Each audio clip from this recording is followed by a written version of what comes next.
Vamos, que estamos a la mitad del 15 y nos falta el 16 y terminamos. Estamos ya a pocas semanas de terminar 1 Corintios, hermanos. Cuando se fueron los Martínez estábamos estudiando 1 Corintios. Y volvieron y todavía estamos en 1 Corintios.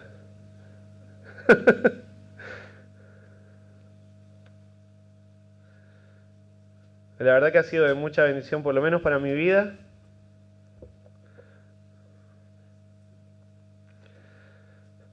Primera de Corintios capítulo 15. Y les voy a pedir que por favor pongan especial atención al texto que vamos a estudiar hoy, al párrafo que nos toca estudiar, porque tiene una profundidad doctrinal que la verdad es que no podríamos estos versículos que vamos a estudiar hoy podríamos derivar en un montón de otros estudios porque toca un montón de temas. Es muy profundo doctrinalmente. Cuando lo leí para venir a hacer el estudio, mi cabeza hizo como ¿cómo lo encaro? Es demasiado. Me abrumó, ¿cómo hago? 1 Corintios 15. Presten atención, por favor, a cada frase. Desde el 20 vamos, hasta el 28, Dios mediante. Mas ahora Cristo ha resucitado de los muertos. Primicias de los que durmieron es hecho. Porque por cuanto la muerte entró por un hombre, también por un hombre la revelación de los muertos. Perdón, la resurrección de los muertos.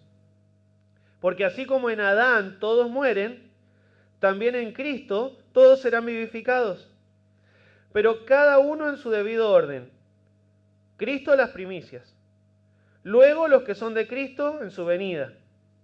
Luego el fin, cuando entregue el reino al Dios y Padre, cuando haya suprimido todo dominio, toda autoridad y potencia. Porque preciso es que Él reine hasta que haya puesto a todos sus enemigos debajo de sus pies. Y el postrer enemigo que será destruido es la muerte. Porque todas las cosas las sujetó debajo de sus pies. Y cuando dice que todas las cosas han sido sujetadas a Él, claramente se exceptúa aquel que sujetó a Él todas las cosas. Pero luego que todas las cosas le estén sujetas, entonces también el Hijo mismo se sujetará al que le sujetó a Él todas las cosas, para que Dios sea todo en todos. ¡Wow! Hay un montón para ver acá, pero bueno, vamos a tratar de sacarlo en un solo sermón entonces, ¿sí? Vamos a agarrar el eje central, seguimos hablando de la resurrección de Cristo. Y si tenemos que resumir todo el párrafo en un solo tema para no desviarnos en esos diferentes temas, acá la palabra de Dios está hablando de que en la resurrección de Cristo hay triunfo. Y habla de por lo menos 3 triunfos. Y si se dieron cuenta, casi que el versículo 23 nos dio el bosquejo del sermón. Dice, cada uno en su debido orden. Cristo las primicias. Segundo, los que son de Cristo en su venida. Y tercero, la victoria de Cristo entregando todo el reino al Padre para gloria del Dios Padre. Así que vamos a ver esos 3 triunfos de Cristo hoy. Cristo triunfando sobre la muerte, nosotros triunfando por la resurrección de Cristo en su venida sobre la muerte, y Cristo triunfante entregando todo el reino al Padre.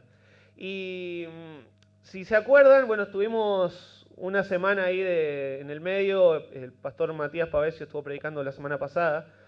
Pero la anterior habíamos visto, si se acuerdan, un argumento progresivo, que le llamamos un argumento progresivo negativo, ¿se acuerdan?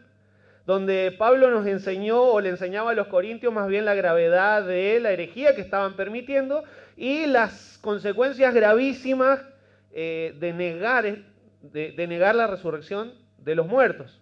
Aunque creían en la resurrección de Cristo, estaban negando la resurrección de los muertos. Y habíamos entrado un poco en el versículo 20 para no quedar en ese pozo depresivo de todo lo negativo que causaba la herejía, y habíamos visto ya un poco de Cristo como las primicias, si se acuerdan. Mas ahora Cristo ha resucitado, versículo 20, Cristo ha resucitado de los muertos, primicias de los que durmieron es hecho. Entonces habíamos visto a Cristo como las primicias de la resurrección. Esa primera cosecha de resurrección que nos garantiza una cosecha abundante en el futuro. ¿Se acuerdan de esto? Nos garantiza la gran cosecha que viene luego. Todo esto, todos estos tres triunfos de los cuales vamos a hablar hoy, Cristo triunfante sobre la muerte, nosotros triunfantes sobre la muerte por el triunfo de Cristo, y Cristo triunfante entregando el trono al Padre, todo esto con un objetivo que lo dice en el versículo 28, que Dios sea todo en todos. Cristo saliendo triunfante, glorificado en el final, y el propósito de todo esto es que justamente, valga la redundancia, el propósito eterno de Dios se cumpla y que Dios llegue a ser todo en todos, como dice ahí en el final del versículo 28. Entonces, respecto en primer lugar a la victoria de Cristo sobre la muerte, Cristo triunfando sobre la muerte, comienza el versículo 20 diciendo: mas ahora, ya habíamos visto esto, todo este argumento negativo, progresivo, del daño que la herejía le había hecho, la herejía de negar la resurrección de Cristo, seríamos unos miserables, estaríamos mintiendo, estaríamos predicando un falso evangelio, no tendríamos esperanza. Mas ahora, quiere decir en cambio, como esto no es la verdad, hay una verdad, y es que Cristo ha resucitado, que Cristo vive. Al contrario de todas esas suposiciones que había hecho Pablo, Cristo ha resucitado. Y porque Cristo ha resucitado, nosotros tenemos garantizada nuestra resurrección también. Dice en el versículo 23, cada uno a su debido orden. Cristo primero, las primicias, y me gustaría que ampliemos, lo tocamos muy por encima la última vez, ¿se acuerdan del tema de las primicias? Vamos a ampliar un poquito ese tema de que por qué Cristo es llamado primicias de los que durmieron, o las primicias del Cristo resucitado, ¿no? Por favor, marquen ahí en 1 Corintios 15 y acompáñenme a Levítico 23. Hay un par de textos que vamos a ir viendo en diferentes versículos, entonces no se los pasé a Florencia para que los pongan en la pantalla. Así que acompáñenme a Levítico 23 y vamos a volver a ver un poco el tema de las primicias y por qué Pablo dice que el Cristo resucitado es las primicias de los que durmieron. Levítico 23, capítulo 23, institución de las fiestas solemnes. En 23:10 dice: habla a los hijos de Israel y diles: cuando hayáis entrado en la tierra que yo os doy y seguéis su mies, traeréis al sacerdote una gavilla por primicia de los primeros frutos de vuestra siega. Entonces, ¿qué es una primicia o qué son las primicias que tenían que presentarse como ofrenda al Señor? Es una gavilla, algo que nosotros le llamamos como un atado, ¿no? Como, no sé, como un atado de acelga.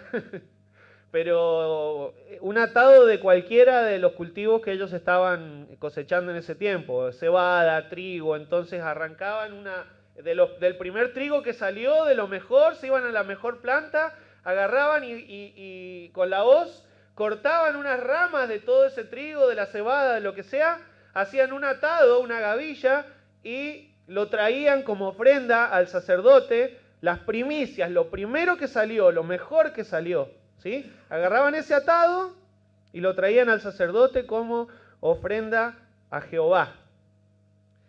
En el versículo 14, ahí en 23:14, dice: no comeréis pan ni grano tostado, ni espiga fresca, hasta este mismo día, hasta que hayáis ofrecido la ofrenda de vuestro Dios. Estatuto perpetuo es por vuestras edades en donde quiera que habitéis.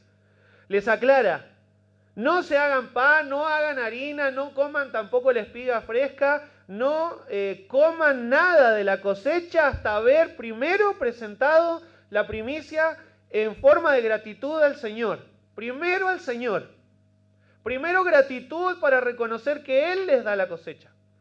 Y después de haber presentado sus primicias al Señor, entonces ahí vayan y coman. Recordemos que esta ofrenda era un reconocimiento, y este concepto es clave para entender por qué Cristo es las primicias de los que resucitan. Que ellos, cuando presentaban las primicias, estaban reconociendo que Dios les daba la cosecha, pero recién estaban sacando lo primero y esperaban con fe. Esa presentación de las primicias era la esperanza con fe de que Dios también les iba a dar una cosecha mucho más abundante en los próximos días. Versículo 15. Y contaréis desde el día que sigue al día de reposo, desde el día en que ofrecisteis la gavilla de la ofrenda mecida, 7 semanas cumplidas serán, ¿sí? 49 días. Hasta el día siguiente del séptimo día de reposo contaréis 50 días. ¿Sí? 7 semanas de 7 días más un día de reposo, 50 días. Contaréis 50 días, entonces ofreceréis el nuevo grano a Jehová. Entonces, después de 50 días de haber consagrado la gavilla de las primicias, llegaba la fiesta que le llamamos, ¿durante qué fiesta se ofrecía la primicia? ¿Se acuerdan? Pascua, exactamente, durante la Pascua. Pasaban 50 días y en ese día de reposo, el día 50, se celebra Pentecostés, que de hecho Pente significa 50, ¿no? Pentecostés, o también se le llamaba la fiesta de los 50 días. ¿Me siguen? Entonces ahora, 50 días después, iban a ofrecer ya no una gavilla, sino de la abundancia del grano de la cosecha abundante que el Señor les había dado, a la cual ellos se habían anticipado con su ofrenda de la gavilla. ¿Me van siguiendo? Ahora, observen la sabiduría de Dios al planear el calendario, ¿no? Porque estos días los instituyó el Señor. Les dijo a los judíos, ustedes hagan esto. En esta fecha van a presentar la gavilla, Pascua, 50 días después, un día de reposo, van a hacer cuando habla de día de reposo, ustedes acuérdense, hermanos, que día de reposo no necesariamente era un sábado de calendario, sino podía ser un Shabbat, que es para nosotros un feriado. Nosotros tendríamos un Shabbat este martes, ¿entienden? Entonces, a veces iba a caer justo sábado, a veces no, según el año, ¿sí? Pero era un Shabbat, era un feriado.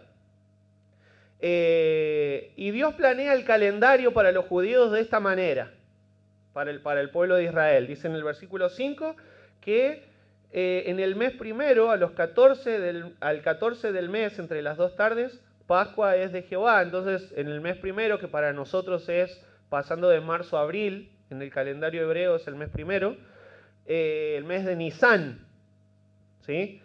El primero del mes festejaban la Pascua el día 14. Esta es la costumbre judía, ¿sí? El día 14 del mes de Nisán iban a hacer un Shabbat. Cayera sábado o no, era un Shabbat. Ese 14 era un Shabbat. Y después de la Pascua, el día 15, el siguiente día 15 del mes primero, celebraban la fiesta de los panes sin levadura. ¿Me van siguiendo hasta acá o ya los perdí? Bueno, versículo 6. A los 15 días de este mes, en la fiesta solemne de los panes sin levadura, a Jehová, 7 días es la fiesta, 7 días comeréis panes sin levadura. Entonces las primicias tenían que ser presentadas ese día, el día 15. ¿Entienden? Día 14, Shabbat, Pascua, y el día 15, las primicias, la fiesta de los panes sin levadura. Dice en el versículo 11, también ahí en el 23, y el sacerdote mecerá la gavilla, o sea, esa primicia que traían, delante de Jehová para que seáis aceptos.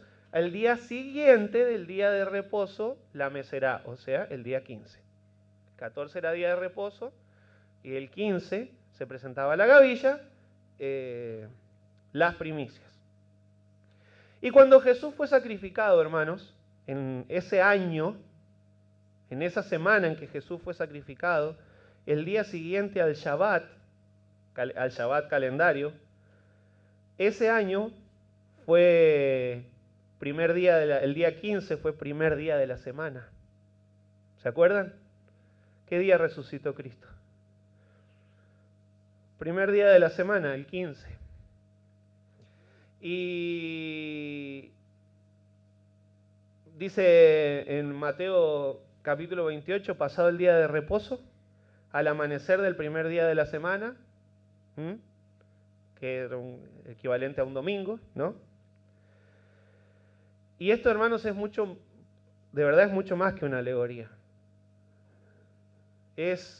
Jesús literalmente resucitó el día en el que se ofrecían las primicias. ¿Entienden? Jesús resucitó el día en el que el judío iba a llevar sus primicias al templo. Ese es el día de la resurrección. Y ahora, obviamente no es casualidad que Pablo diga del Cristo resucitado, primicias de los que durmieron es hecho. Resucitó el día de las primicias. Y además es solamente un anticipo de la gran cosecha de resurrección que viene más adelante. Muchos más van a resucitar después de él, amén. Ese es el punto que quiere enseñar acá Pablo. Por eso Cristo es las primicias. Dice, vamos a volver a 1 Corintios.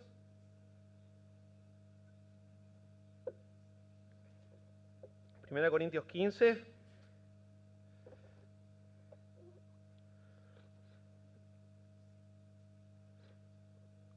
Porque por cuanto la muerte entró por un hombre, también por un hombre la resurrección de los muertos. Porque así como en Adán todos mueren, también en Cristo todos serán vivificados. Entonces ahora acá Pablo habla de dos hombres.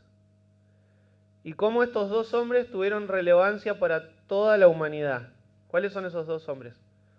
Adán y Cristo. Dice que en Adán, todos mueren. También dice que en Cristo todos pueden ser vivificados.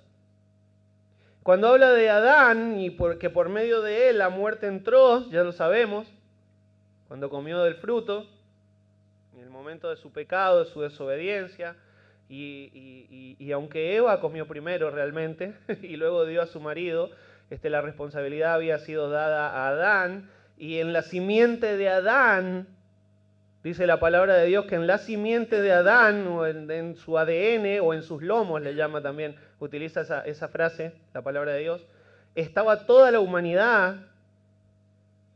Y a Adán le fue dado mandamiento, y Adán pecó, cuando se le dijo, más del árbol, en Génesis 2:17, del árbol de la ciencia del bien y del mal no comerás, porque el día que de él comieres, ciertamente morirás. ¿Qué pasó con él? Comió, y por medio de él entró la muerte, que es lo que Pablo está queriendo enseñar acá. ¿Me siguen? Así es como llegó la muerte, dice la palabra de Dios. Y después el Señor lo sentenció ahí en el capítulo 3, en el versículo 19, polvo eres y al polvo volverás. ¿De qué está hablando? La muerte. La muerte física además, ¿no? Hablamos de muerte, murió espiritualmente en el momento que comió el fruto, y también el Señor sentenció por causa de tu pecado la muerte física. Sos polvo y vas a volver al polvo, vas a morir físicamente también. Hablando de estos dos hombres, el otro texto al que les quiero pedir que me acompañen es Romanos capítulo 5. Sin perder 1 Corintios 15, acuérdense, déjenlo marcado. Romanos 5. También Pablo les escribe a los romanos sobre estos dos hombres, Adán y Cristo. Y cómo lo que Adán hizo afectó a toda la humanidad y cómo lo que Cristo hizo también afecta hacia el futuro. Romanos 5:12.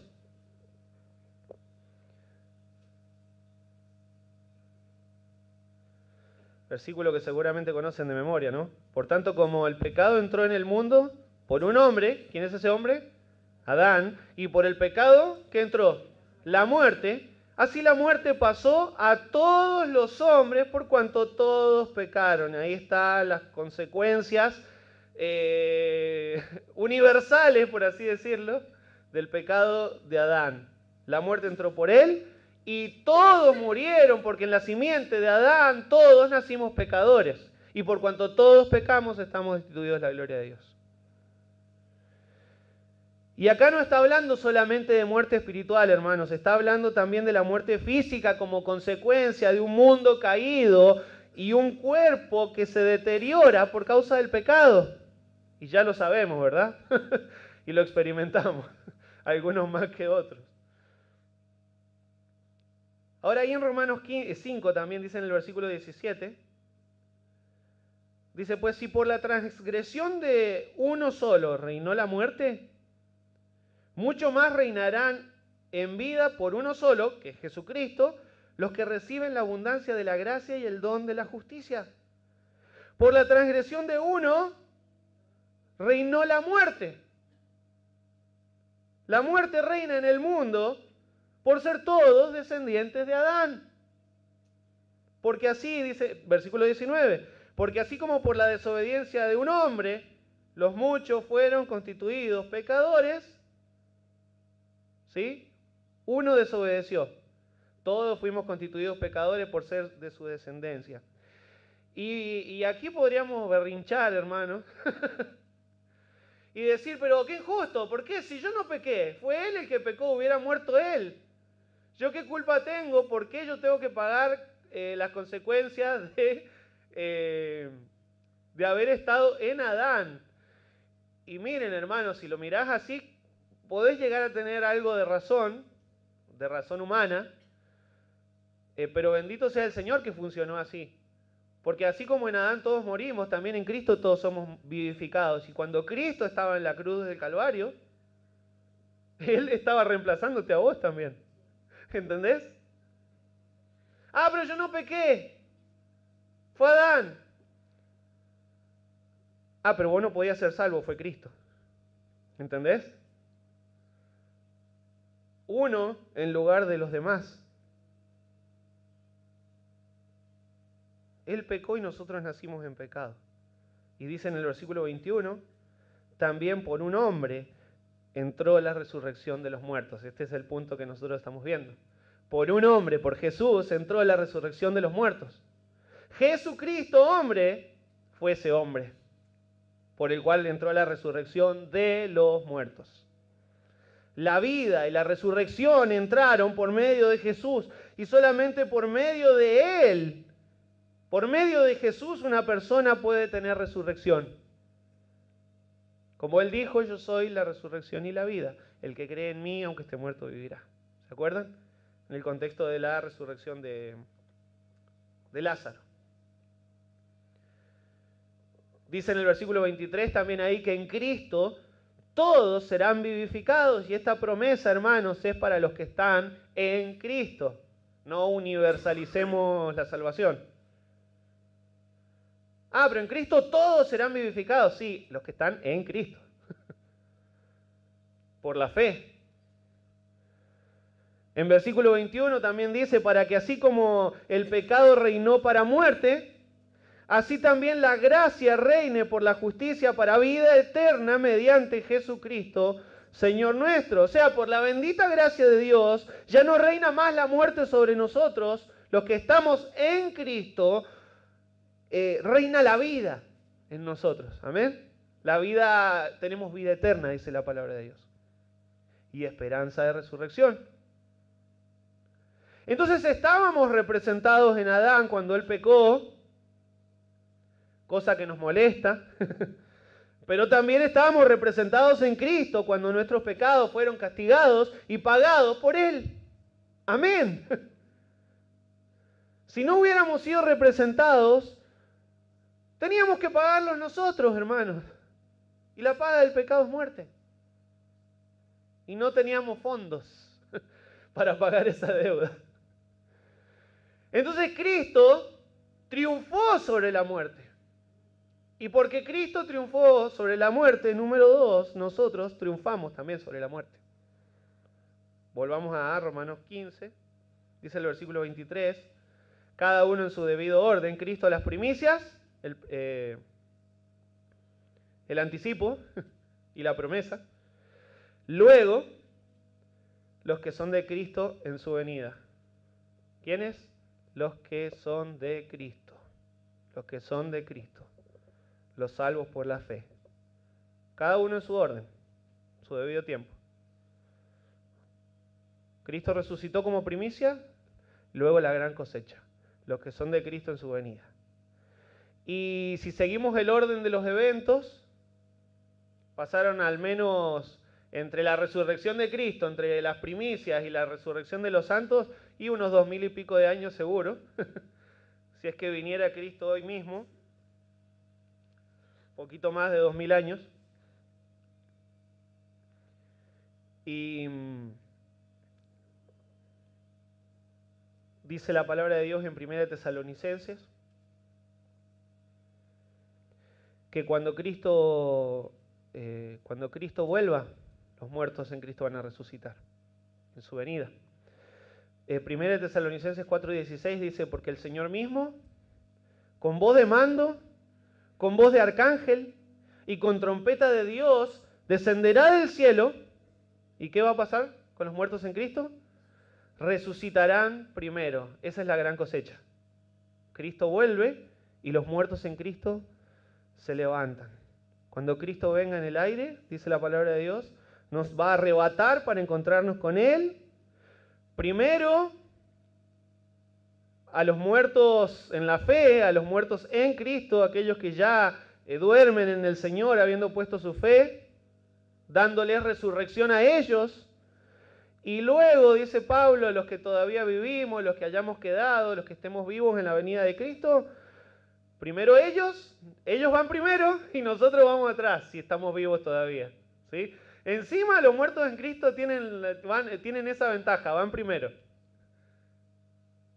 Los que ya se te anticiparon en la muerte también se te van a anticipar en la recepción a Cristo, si Cristo viene y todavía estás vivo. Ellos van a llegar primero. Y no vamos a ir así, va a haber una transformación de nuestros cuerpos, dice, una glorificación, pero ese es un tema de aquí a 2 predicaciones. El próximo domingo, no el otro, vamos a hablar de la glorificación del cuerpo. Tema interesante, súper interesante. Pero esto de la resurrección de los muertos en Cristo en su venida, dice, luego los que son de Cristo, y esta resurrección, esta gran cosecha se produce en su venida, dice Pablo, cuando Cristo venga. Y es interesante la palabra que utiliza ahí cuando dicen su venida, es la palabra griega parousia, que puede ser traducida como un advenimiento, y en los tiempos bíblicos una parousia, ¿saben lo que era? Era la visita o la llegada de una personalidad importante. Porque vieron que hoy nosotros más o menos conocemos la agenda de Milei porque miramos las noticias y sabemos lo que va a hacer, el vocero va diciendo lo que hace y lo conocemos de vista, o sea, en la tele, vos podés describir su cara, sabés cómo es todo despeinado y loco, pero en los tiempos bíblicos la gente casi no sabía cómo era el emperador, ni en sueños lo iban a ver. Apenas algún gobernador que visitara su región. Entonces cuando el emperador o algún gobernador importante visitaba el lugar donde vos vivías, se hacía toda una fiesta para recibirlo. Y es más, como suele hacerse acá también, se inauguraban cosas en su nombre. Se inauguraban bustos, la plaza de, no sé, de tal personalidad, ¿no? E inauguraban cosas en honor a esa persona que venía. Eso era una parousia.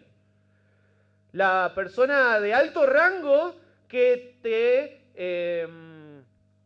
bendecía con su llegada, por así decirlo. El privilegio de recibir la visita del más alto funcionario. Eso es una parousia. Esa es la palabra que utiliza acá para hablar de la venida de Cristo. No hay más alto funcionario. Es el gobernador del universo, ¿entienden esto? Es el Rey de Reyes y Señor de Señores el que viene. ¿Y saben cómo viene y cómo le recibe? Viene con trompetas que anuncian su llegada. Y tal Tal es la importancia de la llegada de este Rey de Reyes y Señor de Señores que los muertos se van a levantar a recibirle cuando suene la trompeta. Así de importante es la gran cosecha de los muertos en Cristo. Hemos visto varias veces que la palabra muerte significa, ¿qué cosa? Como separación, sí, como un significado primario. La muerte significa separación. Y obviamente cuando hablamos de muerte espiritual, nos referimos a una persona espiritualmente separada de Dios. ¿Me siguen? Porque la paga del pecado es muerte, ¿verdad? El pecado te separa de Dios. Y por cuanto todos pecaron, ¿qué pasa? Están destituidos de la gloria de Dios. La muerte te separa, muerte espiritual, te separa de Dios. O sea, el pecado, perdón, te separa de Dios. Muerto espiritualmente. Y cuando hablamos de la muerte física, ¿de qué tipo de separación hablamos? Les voy a dar una pista. En Génesis 35, 18, si está en pantalla, dice, la muerte de Raquel. Y aconteció que al salírsele el alma, pues murió, llamó su nombre Benoni, mas su padre lo llamó Benjamín, pobrecito. Hijo de mi desgracia. No, hijo de la mano derecha. Cambiémosle el nombre. Bueno, igual ese no es el punto. El punto es que se le salió el alma. ¿Qué tipo de separación es la muerte física entonces? El alma se separa del cuerpo. Miren qué interesante. El cuerpo del creyente es llevado al sepulcro, mientras que el alma, en su muerte, va a la presencia de Dios. Como Pablo les escribe a los filipenses, de ambas cosas estoy puesto en estrecho, teniendo deseo de de partir y estar con Cristo, ¿vieron?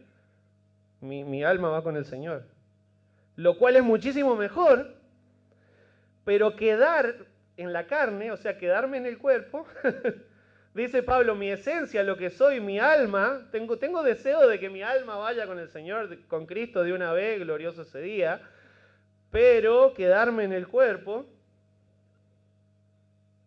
o en la carne es más necesario por causa de vosotros, les dice, ¿no? Entonces el alma del creyente puede partir, hermanos, en la muerte para estar con Cristo, o quedar en la carne, ¿para qué? Para servirle. O sea que si el Señor tiene todavía tu alma en tu carne, es con el objetivo de que le sirvas. Y para que la resurrección corporal se produzca, la resurrección espiritual la recibimos por la fe en Cristo, amén. El día que pusiste tu fe en Cristo, ese día recibiste vida eterna. Pero para que tu cuerpo resucite, ¿qué es necesario? ¿Que el alma se vuelva a juntar con el cuerpo? ¿Saben lo que dice 1 Tesalonicenses 4:14? Porque si creemos que Jesús murió y resucitó, así también, ¿qué? Traerá Dios con Jesús a los que durmieron en él. ¿A quién trae? Pero el cuerpo está acá. Y los que durmieron en él van a venir con Jesús y se va a reunir su alma y su cuerpo y van a resucitar. ¿Entienden esto? ¿Sí me entienden? Es demasiado, es como... en realidad es bastante sencillo. Porque me está mirando como, estás loco, pastor. Traerá Dios con Jesús a los que durmieron en él. Entonces, hermanos, mientras que la resurrección de los muertos sin Cristo, y los muertos sin Cristo, ¿cuándo van a resucitar? Apocalipsis 20:13, el mar entregó los muertos que había en él, y la muerte y el Hades entregaron los muertos que había en ellos, y fueron juzgados cada uno sus obras, y el que no se halló inscrito en el libro de la vida fue lanzado al lago de fuego. Ahí resucitan los muertos sin Cristo.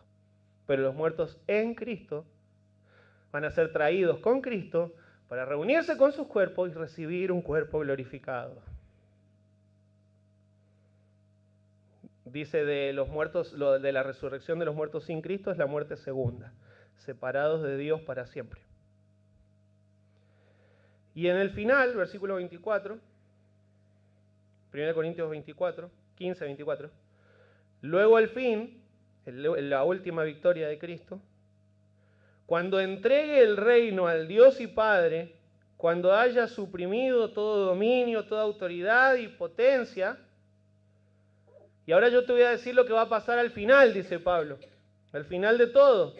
Cuando Cristo entregue el reino al Dios y Padre, y no sabemos cuánto tiempo, sabemos aproximadamente que desde la gran cosecha hasta que Cristo entregue el reino hasta el final hay al menos unos 1000 años y unos pocos de la tribulación.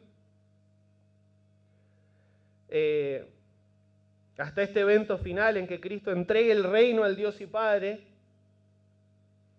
pero sí hay algo que dice que va a hacer Cristo.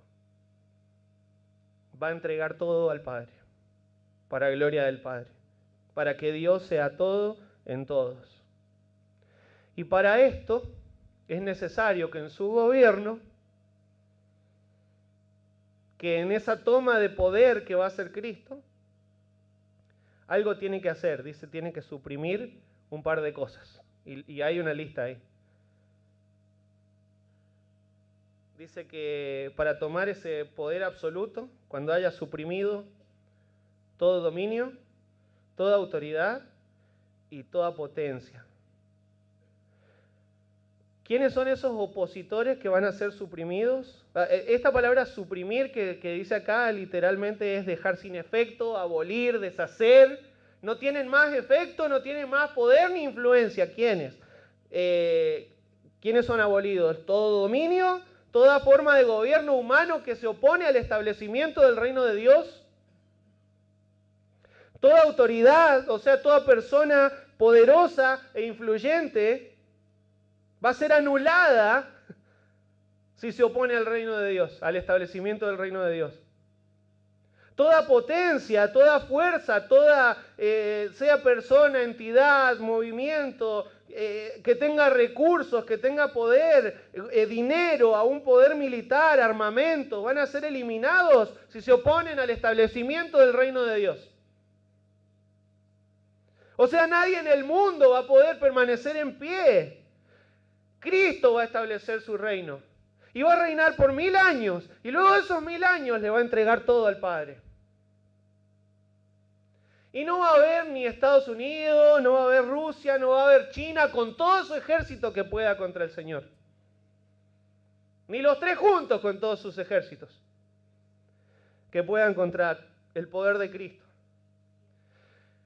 Y hoy ves los conflictos bélicos, ¿no? Rusia contra Ucrania, Israel contra Palestina, y las grandes potencias del mundo tomando partido por uno o por otro. Y lo que hay detrás en realidad es Satanás gobernando un sistema que parece estar cada vez más perdido, ¿no? Y el establecimiento del reino de Dios, si te basás por lo que dicen las noticias, en lugar de estar más cercano, parece estar más lejano, ¿no? Pero nosotros no nos desanimamos porque sabemos cuál es el final de la historia. Cristo toma el poder. Y no hay ni poder, ni potencia, ni potestad que se levante contra Cristo. Y Él va a tomar el poder. Aquel Cristo al que venció la muerte va a volver triunfante y va a tomar el poder y va a someter a todos bajo sus pies. Como dice en el versículo 25, porque preciso es que Él reine, está hablando de ese reino de 1000 años, preciso es que Él reine hasta que haya puesto a todos sus enemigos debajo de sus pies. Va a establecer ese gobierno absoluto que estaba profetizado desde el Antiguo Testamento. En el Salmo 110 decía, Jehová dijo a mi Señor, siéntate a mi diestra hasta que ponga a tus enemigos por estrado de tus pies. ¿Se acuerdan? Y sabemos que va a ser así. Lo creemos por fe. Apocalipsis 11, recién fui para el pasado, ahora voy para el futuro. En Apocalipsis 11:15, el séptimo ángel tocó la trompeta y hubo grandes voces en el cielo que decían: los reinos del mundo han venido a ser de nuestro Señor y de su Cristo, y Él reinará por los siglos de los siglos. Profetizado en el pasado y profetizado para el futuro también, amén. Es seguro. Ya sabemos el final de la historia, Cristo es vencedor. No importa el poder, ni el dinero, ni el armamento, ni los ejércitos, la cantidad de... No importa, bombas atómicas, armas nucleares, no importa, Cristo es vencedor. Y eso va a pasar. Y en el final, el último versículo, el último enemigo que va a ser destruido, dice el versículo 26, y el postrer enemigo que será destruido es la muerte. Y qué glorioso ese día. Cuando Cristo, hermanos, cuando Cristo resucitó triunfante, venció el poder de la muerte. Por eso me adelanto a unos versículos que vamos a ver de aquí a tal vez 4 semanas adelante. Dice: ¿dónde está, oh muerte, tu aguijón? ¿Dónde, oh sepulcro, tu victoria? Ya que, y presten atención a esta frase, el aguijón de la muerte es el pecado, y el poder del pecado la ley, más gracias sean dadas a Dios, que nos da la victoria por medio de nuestro Señor Jesucristo resucitado. Venció el pecado. Y el pecado fue el que trajo la muerte. Y si el pecado está vencido y suprimido, la muerte también va a estar vencida y suprimida. ¿Entienden? Porque fue el pecado el que causó la muerte. Hebreos 2 dice: así que por cuanto los hijos participaron de carne y sangre, Él también participó de lo mismo para destruir por medio de la muerte de Cristo, al que tenía el imperio de la muerte, esto es, el diablo. No tiene más. El diablo, el pecado y la muerte ya están condenados y vencidos. Y cuando el diablo sea destruido y el pecado sea destruido, porque diablo todavía hay, pecado todavía hay, ¿estamos de acuerdo con esto? Cuando el diablo sea destruido y el pecado sea destruido, entonces la muerte finalmente va a ser destruida también, hermanos, el día del juicio del gran trono blanco. En Apocalipsis 20:14, la muerte y el Hades fueron lanzados al lago de fuego. No hay más muerte. ¿Me siguen? Siento que los pierdo, no sé. ¿Sí me van siguiendo?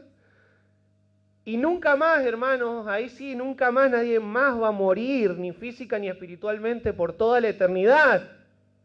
Apocalipsis 21:4, enjugará Dios toda lágrima de los ojos de ellos y ya no habrá más muerte. ¿Entienden? No hay más muerte. Ni habrá más llanto, ni clamor, ni dolor, porque las primeras cosas pasaron. Y algunos de nosotros ya nos consolamos con la idea de la venida de Cristo. Amén, sí, ven Señor Jesús. Maranata, te esperamos, oh Jesús, como cantamos. Por ahí alguno de los jóvenes estaría como con la idea de no parar, que me quiero casar y después que venga. Los que ya estamos casados estamos más como, sí, ven Señor Jesús.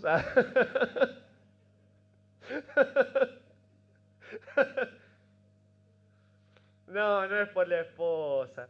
Líbranos de la aflicción de este mundo. ¿Se acuerdan que en capítulo 7 Pablo les dijo: yo quisiera evitar, que en el matrimonio vas a tener aflicción y yo te la quiero evitar? Ya nos fuimos, ¿ves? Nos refuimos.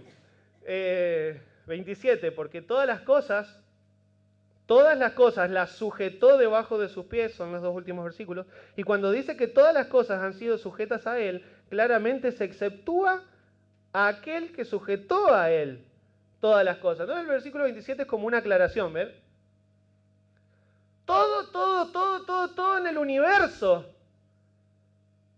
va a quedar sujeto bajo el dominio de Cristo. ¿Entendemos esto?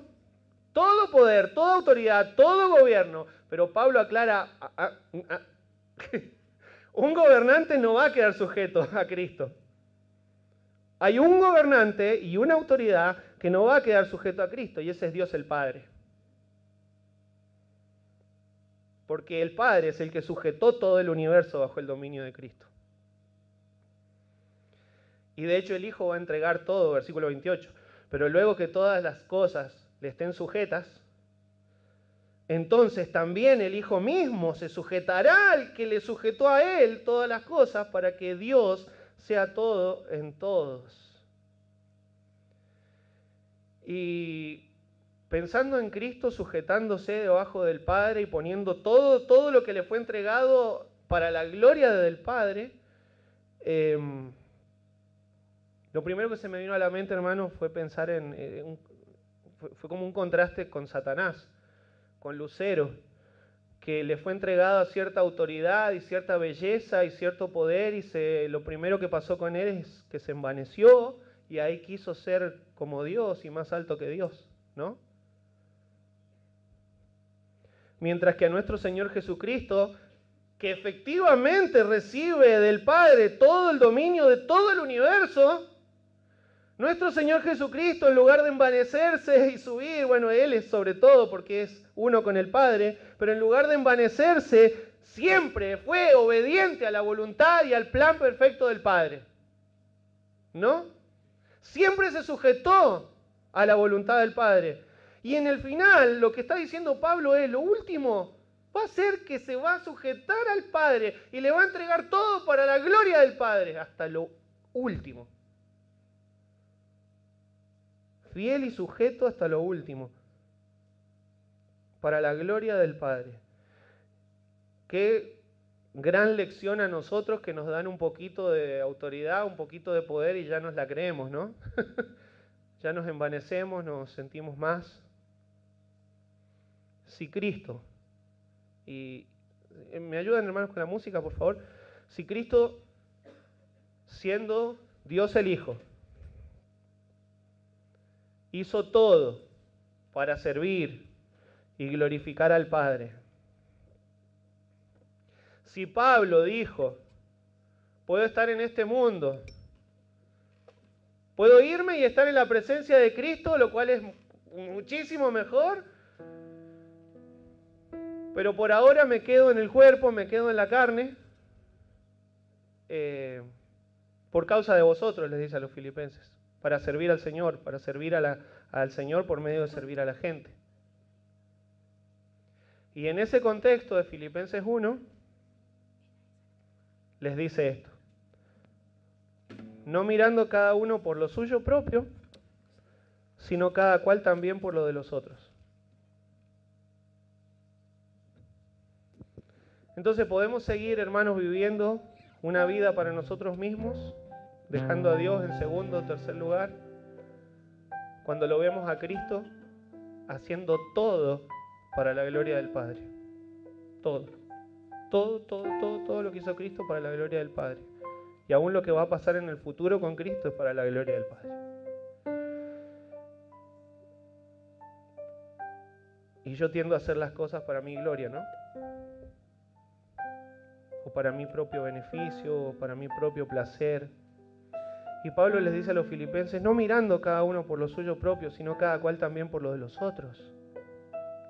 Sirvan a Dios sirviendo a los otros. Y haya pues en vosotros este sentir que hubo también en Cristo Jesús, el cual siendo en forma de Dios no estimó el ser igual a Dios como cosa que aferrarse, sino que se despojó a sí mismo, tomando forma de siervo, hecho semejante a los hombres, y estando en la condición de hombre, se humilló a sí mismo, haciéndose obediente hasta la muerte y muerte de cruz. Por lo cual Dios también le exaltó hasta lo sumo, y acá viene lo que Pablo está diciéndole a los corintios también, y le dio un nombre que es sobre todo nombre, para que en el nombre de Jesús se doble toda rodilla de los que están en los cielos y la tierra y debajo de la tierra. Toda rodilla, gobiernos, potestades, potencias, todo lo que vimos recién, todos se van a sujetar al gobierno del Señor Jesucristo. Él va a ser por sobre todas las cosas. Nadie se va a poder levantar contra Cristo. Y dice, el Padre va a sujetar, le va a dar ese poder. Dios lo exaltó hasta lo sumo por su obra en la cruz y le dio un nombre que es sobre todo nombre, para que en el nombre de Jesús se doble toda rodilla de los que están en los cielos, en la tierra y debajo de la tierra, y toda lengua confiese que Jesucristo es el Señor. ¿Para qué? para gloria de Dios Padre. No hay una cosa que Jesús no hizo para darle la gloria al Padre. Todo lo hizo Jesús para darle la gloria al Padre. ¿Y nosotros? ¿Hacemos todo para la gloria del Padre? Entonces Cristo venció a la muerte, resucitó, vive para siempre, es primicias de los que durmieron, es el adelanto de lo que va a pasar, hermanos. Y los santos van a ser resucitados, y si nosotros hemos pasado por la muerte, vamos a ser resucitados, porque Cristo venció a la muerte. Luego las primicias, la gran cosecha, los muertos en Cristo resucitarán primero. Y por último, la victoria final, cuando todo sea sujeto debajo de Cristo y Cristo mismo se sujeta al Padre para darle toda la gloria y la honra. Porque de Él y por Él y para Él son todas las cosas. A Él sea la gloria por los siglos de los siglos. Amén.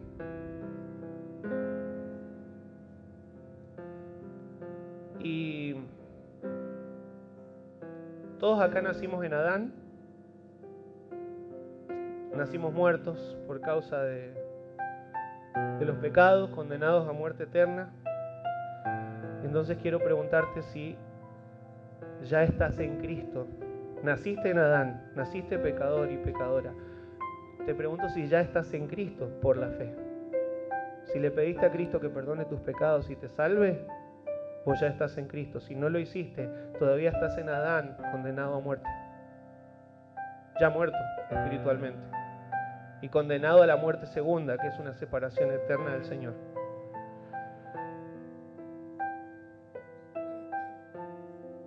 Pedile a Cristo que te dé la vida.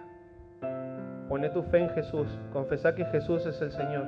Cree en tu corazón que Dios le levantó de los muertos y vas a ser salvo, dice la Biblia. Y tus pecados van a ser perdonados y vas a tener vida eterna y vas a tener esperanza de resucitar. No vas a quedar en la tumba. Si morís antes que venga Cristo, vas a ser resucitado en su venida. Poné tu fe en Jesús. Nos ponemos de pie.